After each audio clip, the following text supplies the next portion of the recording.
Hey guys, I thought I would film a video today addressing a lot of your concerns. I have gotten a comment quite often actually about how to choose or how to select the right makeup brush. I think there are a ton of different makeup brush brands, makeup brush types, shapes, hairs, all of these different considerations, and I know it can be very, very overwhelming.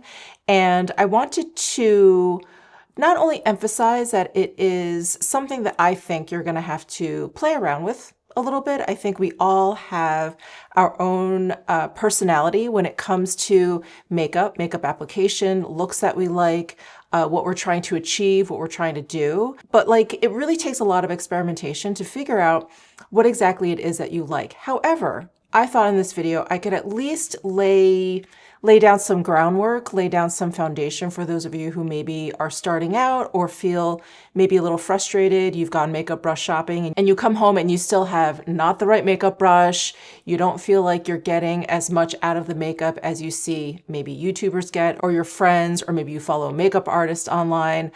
So I just wanted to lay down some foundation, some groundwork for you guys to at least have a jumping off point. I do also want to mention that I am not a makeup artist.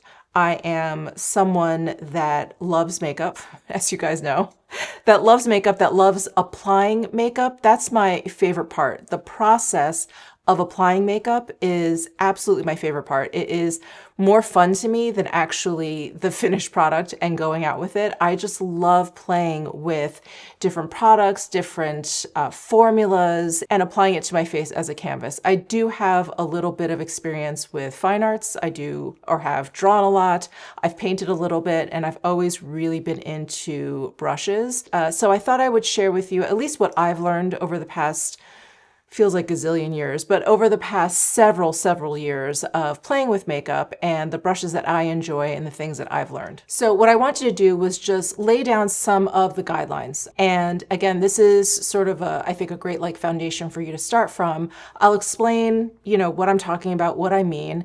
And then what I want to do was actually apply makeup using some of these guidelines in selecting a brush. So the very first guideline that I wanted to share with you was what kind of hair or what kind of bristle do I want to choose? And what you want to do is match up the bristle type, the hair type, with the formula that you're about to go in with. So there's only two types basically of hairs. There are synthetic hairs and there are natural hairs. Synthetic hairs are hairs that are created in a factory. They're generally made out of nylon or polyester. And then there are natural hairs. Natural hairs come from animals. We see a lot of goat. We see a lot of squirrel. Occasionally we'll see some things like fox or sable. You get my drift. So natural hair. So there's synthetic and there's natural hair, and there's pros and cons to both. When it comes to matching it with the formula, if you're using like a liquid or a cream formula, I would definitely recommend synthetic. If you have a formula that maybe is kind of in between, let's say it's a cream to powder, I think you could probably use natural hair with that. But if you wanted to err on the side of caution, synthetic hairs are probably the safest for that. The reason why you want to use synthetic versus natural hairs is because natural hairs are much more delicate than synthetic hairs. And when liquid dries down, it creates almost like a coating around each bristle, and it ends up, or it can end up kind of breaking off natural hairs. Synthetic hairs are not easy to break in that way, so you're much safer in terms of that. And another reason why you may not want to use liquids with natural hair is if you're using a natural haired brush that's been dyed. So this, for example, is dyed goat hair. Undyed goat hair is going to look white. Here's undyed goat hair.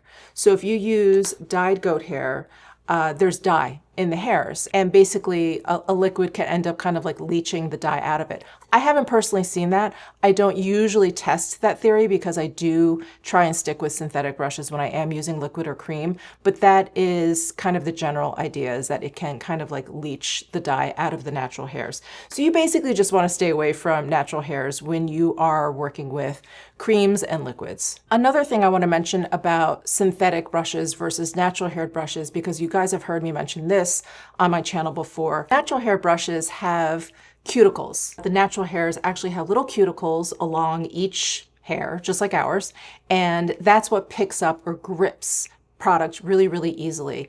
It's why I always recommend using a natural hair brush with baked gel powder products, because those baked products are much harder, much denser. And so natural hair brushes work really, really well with those baked gel products that I really, really love. So not only does it pick up the product a little bit more easily, but it also lays down the product on your skin in a way like the cuticles almost dispense the product in an even way, so you don't get a splotchy application.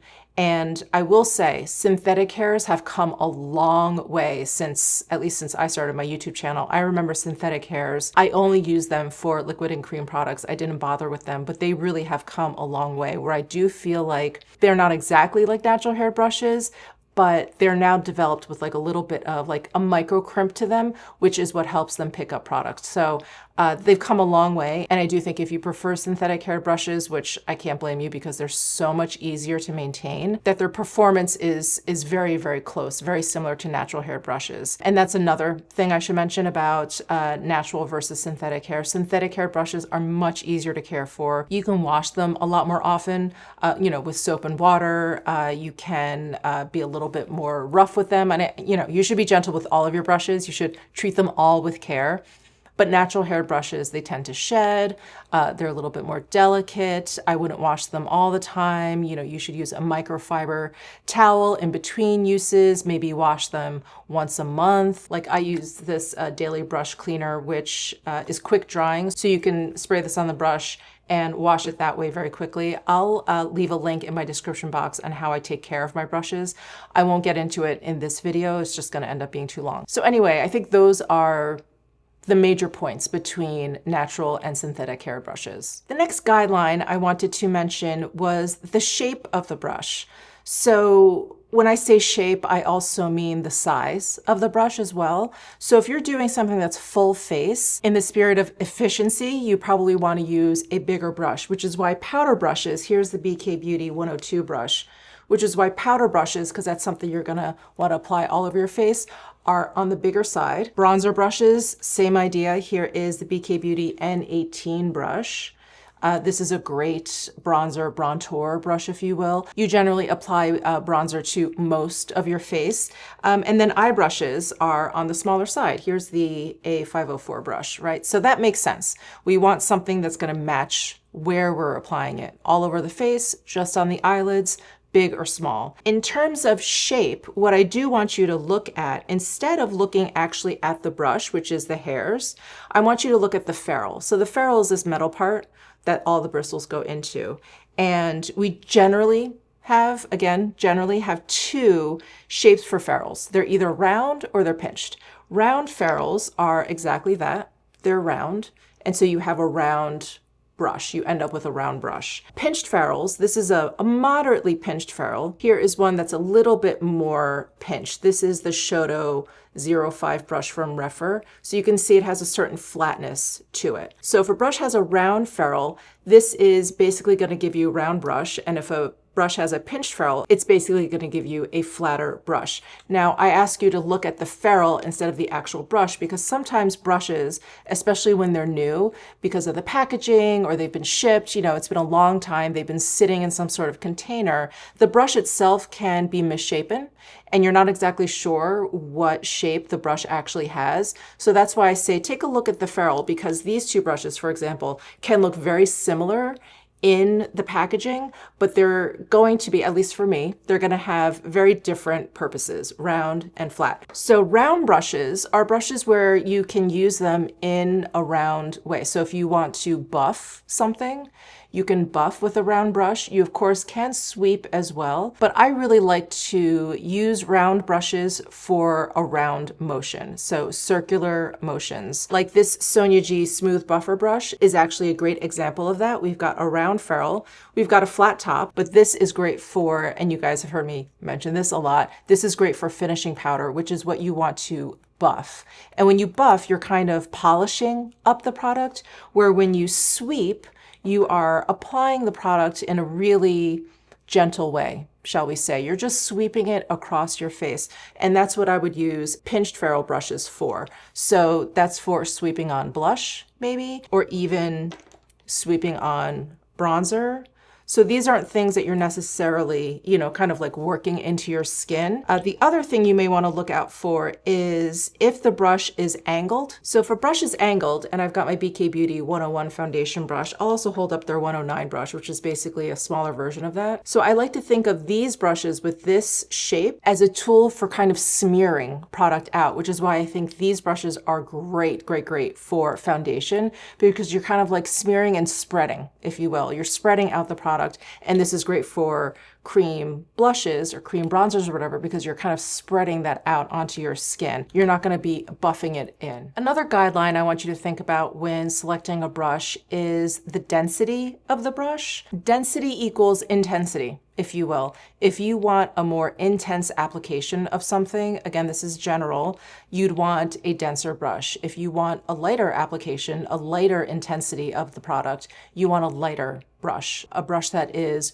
really fluffy. And so this is actually a great example. The Rephr Shodo line. So they have a bunch of brushes in this Shodo line, from eye brushes to face brushes. But what is common between all of these brushes, here's a Shodo 3, and then this is the Shodo 5, is that the hairs at the top, can you see them? It's almost like they got a bad haircut, but it's that they're really wispy at the top. And so these brushes, like this Shodo 5, and here's a Rephr number 5 brush, straight up number 5 brush, you can see, do you see how much light is coming through the top of this brush? This brush is going to give you a lighter, if you're using it for blush, let's say, a lighter blush application than this. It's going to pick up less product, and it's going to lay down product in a much airier way versus this brush. What will also determine the intensity of your application is how long the bristles are. Again, this is very general. So here are two brushes where their ferrules are about, I'm just eyeing it, but I think about the same diameter.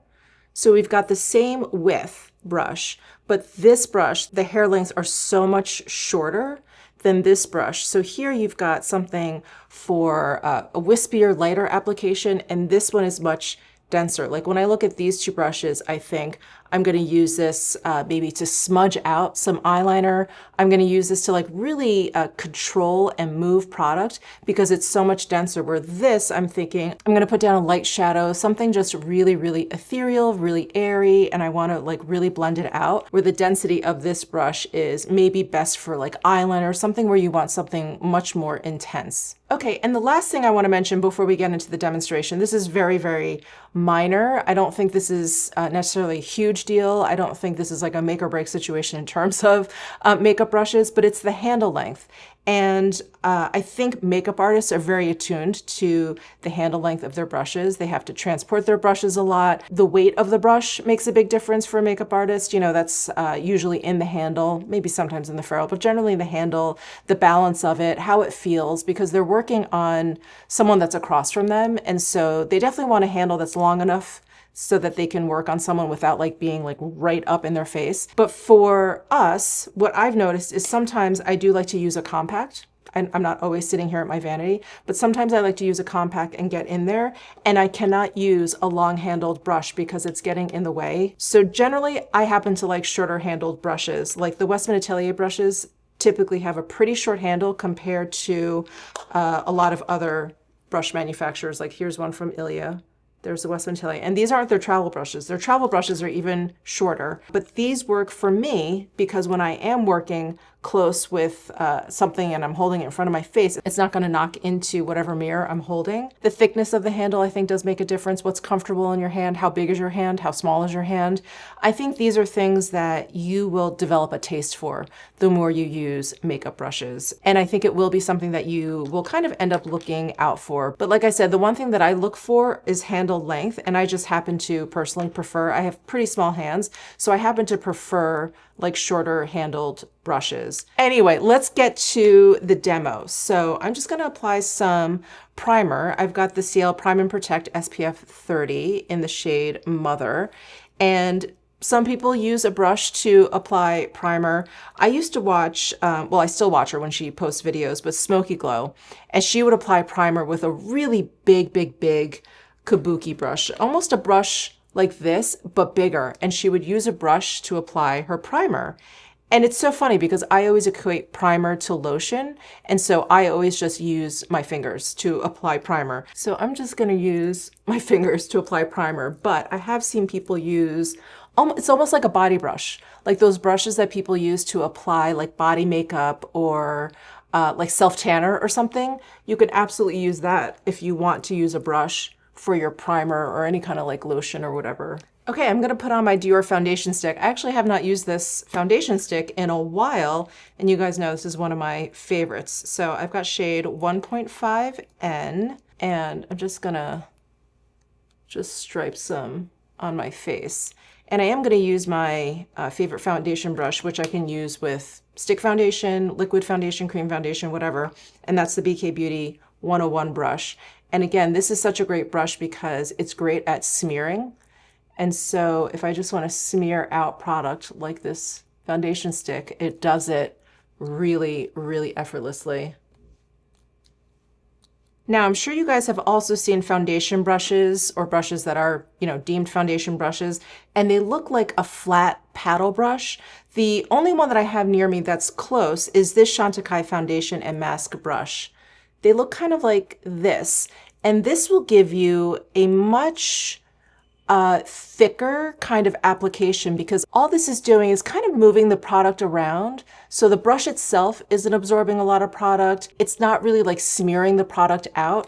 And I love that Chantecaille calls this a foundation and mask brush because that's exactly what you want to do with masks, right? You just kind of want to spread it around like you're using like a little paddle. You don't necessarily want to work it in. So I don't think those foundation brushes are as popular as they were. I feel like back in the day, like when my mom was showing me how to put makeup on, or I would just be watching her put makeup on, that was the foundation brush that they would push. It was synthetic haired and it was always really flat and just kind of this, like almost like a flipper, like it would just sort of spread out the foundation. But the foundation application is so much heavier that way. Okay, next for concealer, I'm going to use my Chantecaille Bio Lifting Concealer in the shade Alabaster.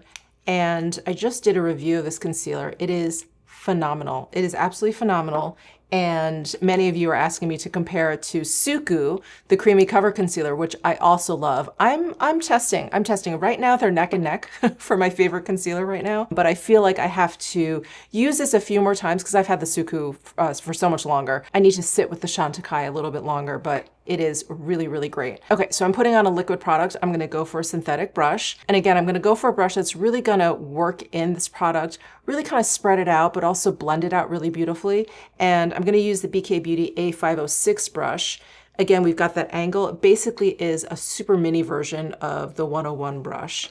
And it's just great. It fits perfectly underneath the eye. And when the product is a little bit thicker, like concealer versus foundation, I like to use this patting motion, which also this angle really lends itself to, and then sweep to really blend it out. But doing this patting motion is really helpful for thicker products because you get like a thinner layer of it, which will make blending it out a lot easier, like once you thin it out. Okay, now for powder, I'm gonna use the Kosas Cloud Set loose powder. I love this powder. I just haven't used it in a while.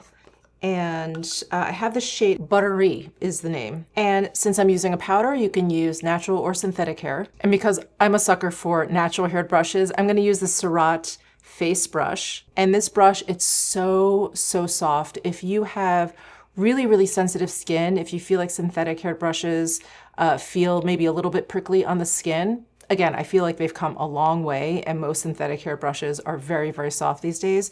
But if you want something really, really soft, really smooth, just so, so delicate, I would highly recommend the Surratt face brush. It is like a dream to work with. It's so airy. And this happens to be made out of squirrel hair and made in Japan. Okay, so I'm gonna pick up some of this powder. I'm not gonna use too much because I have dry skin, but this is a round brush and I like to use this in exaggerated but circular motions. My dog has come to visit. She never usually comes back here. Hi, baby. Do you want to say hi to everyone? Why do you feel wet? Did you just go in the pool? I think she just jumped into the pool. Hi, baby. Well, it's been hot here, and I think my husband just played volley with her outside. You're cute. You are so cute. Oh, my God.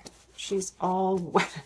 Okay, so let's apply bronzer next. I've got this Sicily Sun-Kissed Powder Gel, and this is a perfect example of that formula that I really love that can be a little bit difficult. This is a baked gel powder formula, and I love, and I always suggest using a natural haired brush with this. So I like to use the Sonia G Fan Large brush, but I will also use, just to demonstrate for you guys, the N18 brush. This is the Nikki LaRose BK Beauty brush. And I think this brush has been absolutely fantastic. I just think the natural hair brush is just a little bit better, just a little bit better. So I'm gonna start with the large fan brush from Sonia G. And I'm gonna sweep across the top, pick up some product, and apply this. I'll just do it to this half of my face. We'll use the N18 for this side of my face.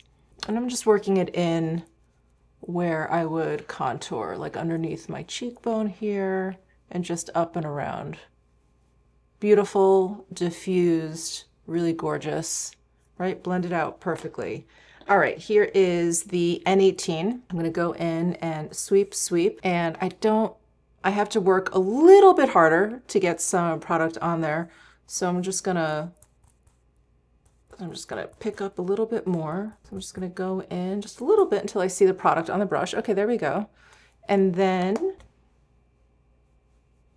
I'm gonna do the same thing here. Okay, so here again is the natural haired brush, and then here is the synthetic haired brush. I think the application is fairly similar. I don't think that there's that much more of a difference. I see in real life, I can tell, like over the camera, you're probably not gonna be able to tell.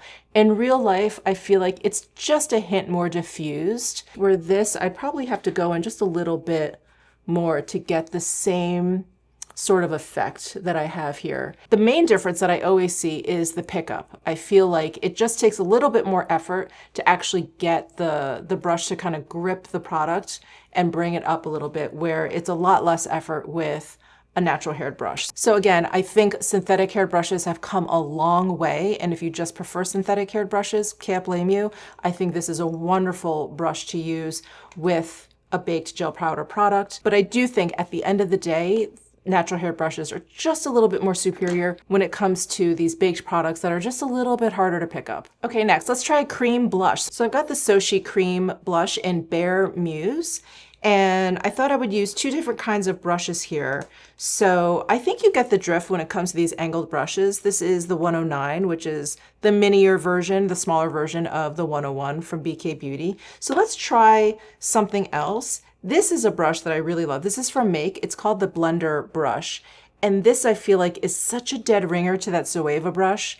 I can't even remember the number of that brush, but it's the brush that Lisa Eldridge loved to apply foundation with. And she always talked about how she liked using smaller brushes because she just liked having a little bit more control over where she was placing, you know, foundation. And I think even with like eyeshadows and stuff, she just preferred brushes that were on a smaller scale. So I would say, yes, this is a pretty small brush for foundation, because if you have to use this brush for all over the face, it's just going to take a while. But she's a painter. She, you know, Lisa Eldridge is an artist. So anyway, that Zoeva brush is so good. I think it was a little bit more rounded maybe, but it was pretty much the same size. Anyway, I'm going on and on. But this brush from Make is very, very similar. It's synthetic haired. And because this is a cream product, it is synthetic hair that I'm probably going to lean to, but I am going to use a natural hair brush for my other side. So let's start with this one. And because this brush is round, I'm going to use it to pounce the product on. And then if you want, you can kind of burnish it in.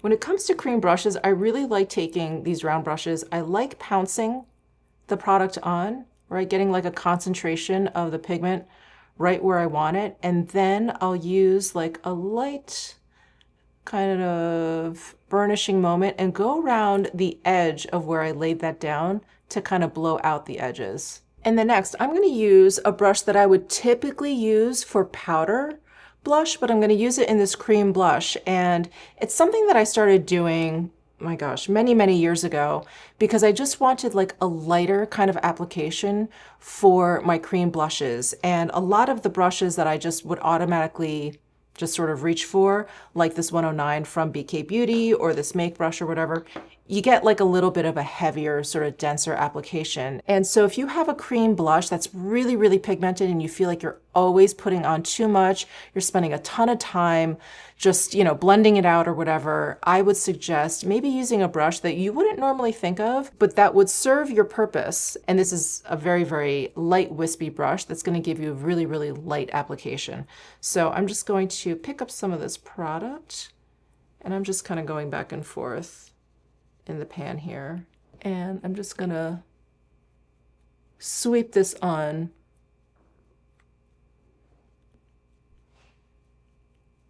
And you just get like a nice, light, really ethereal sort of application with a brush like this, and even in a cream product. So yeah, just experiment with the brushes that you choose. It may not be the brush that you would naturally reach for in terms of, you know, matching up bristles and the formula, but you just never know. I will say, if you do go for a natural hair brush and a cream product, cream or liquid product, don't forget to go with undyed natural hair. But also what you'll want to do is, and I need to listen to myself here, is wash this brush immediately. What you don't want to do is to let that cream or that liquid really dry down hard, because that's when you run the risk, really run the risk of like cracking and breaking off the natural hairs. All right, we're going to do the same thing we did with bronzer with highlight. So I've got my Sisley Orchid highlighter here. This is a baked gel powder product. And again, this I just would recommend using a natural haired brush. It's going to pick up the product a lot more easily, but it's also going to lay it down. You're going to be able to burnish and really, really work that highlighter into the skin. Oh, and it's just going to really, really sing. So I'm going to use the medium fan brush from Sonia G. I'm going to pick up this product. I don't need to go in 1,000 times. And I just want to lay it down over my cheek there. And then once I got it right on top of my cheekbone there, I like to turn my brush kind of at an angle and really work it in. Almost like you're just polishing it up. And natural haired brushes are the best at doing this like polishing action. So you get a really super smooth, shiny highlight that really looks part of your skin. Okay, now I don't have another synthetic haired fan brush this shape. I only have that Nikki LaRose one, which I use for bronzer, and it's much larger. So I'm gonna go in with the Hourglass 15 brush because it's slanted, it's slightly pinched, so it does have kind of a fan shape to it, and this is synthetic haired. So I'm gonna go into, whoops, that's the bronzer. I'm gonna go into the highlighter, the Orchid highlighter, and I'm just gonna pick up a little bit here. Work it onto my cheekbone. I don't think I picked up as much. Let me get a little bit more there. Okay, so I don't know if you can see the difference in the shine, but this, in real life, this one looks a little bit more powdery, if you will. It's like I can't seem to work it in where it really turns into this glossy shine. So maybe this isn't what you're looking for, and maybe a synthetic haired brush is fine. Or just know that if you're using a synthetic haired brush, you probably won't be able to get that really kind of burnished, polished look. You'll get a nice high shine, but it'll just look a little bit more powdery. It'll look like it's just kind of sitting on top of the skin right here. All right, when it comes to eyebrows, I don't use any special brushes, but I do know that there are brushes that you can use. They kind of look like eyeliner brushes almost, that you can use if you use like eyebrow powders. They're like slanted, flat, really firm bristle brushes that you can use to like draw in little hairs. Other than that, I use a spoolie. I guess that's considered a brush. At least it's a tool, but I don't really focus that much on my eyebrows in terms of brushes. So let's jump over to eyeshadow. So eyeshadows, I would say the same rules kind of apply. There are cream and liquid eyeshadows. I would stick with synthetic haired brushes for that. If you want a lighter application, I would go for one that's a brush that's fluffy. If you want a thicker, denser application, I would go with a brush that's a little bit denser, that's a little bit more firm. But there are eyeshadows that are of this baked gel powder formula that I've heard people have a hard time getting pigmentation out of. What brushes do I use? I can't seem to get anything to work. And not only would I recommend a natural haired brush for this, but I would definitely go for one that is very, very firm. This Rephr brush, this is the Rephr number 2 brush. This is undyed goat hair. It's just great. It's a flat shader brush and it picks up shadow like this really, really nicely. So I'm going to go in and just run it across and apply. I'm just going to apply to the inner corner here.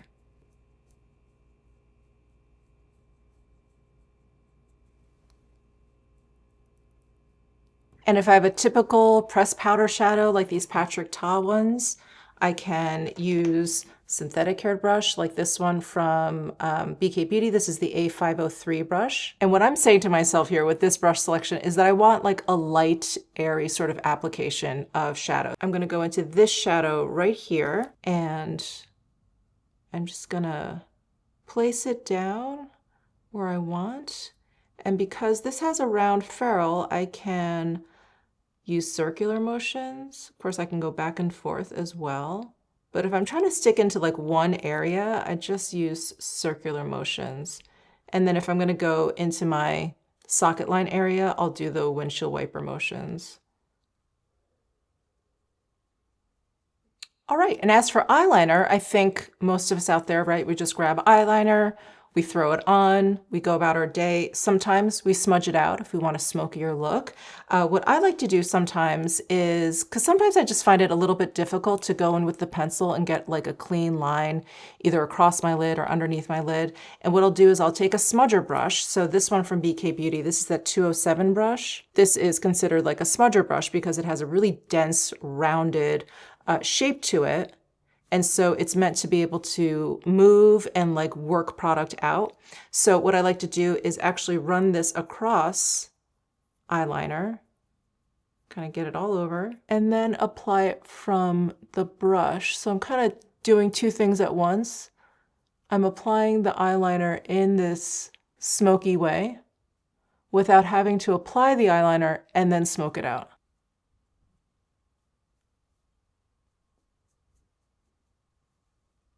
Okay, easy peasy. And when it comes to lips, there are lip brushes out there. I think lip brushes are great, especially if you're trying to get like a really perfect line. They're also great if you want to use that lip brush in concealer instead and really clean up your lip line.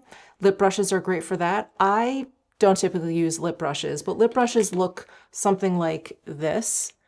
They're synthetic hair, they're very flat. It'll generally be of a very smooth kind of bristle, and it's great to spread out lip products.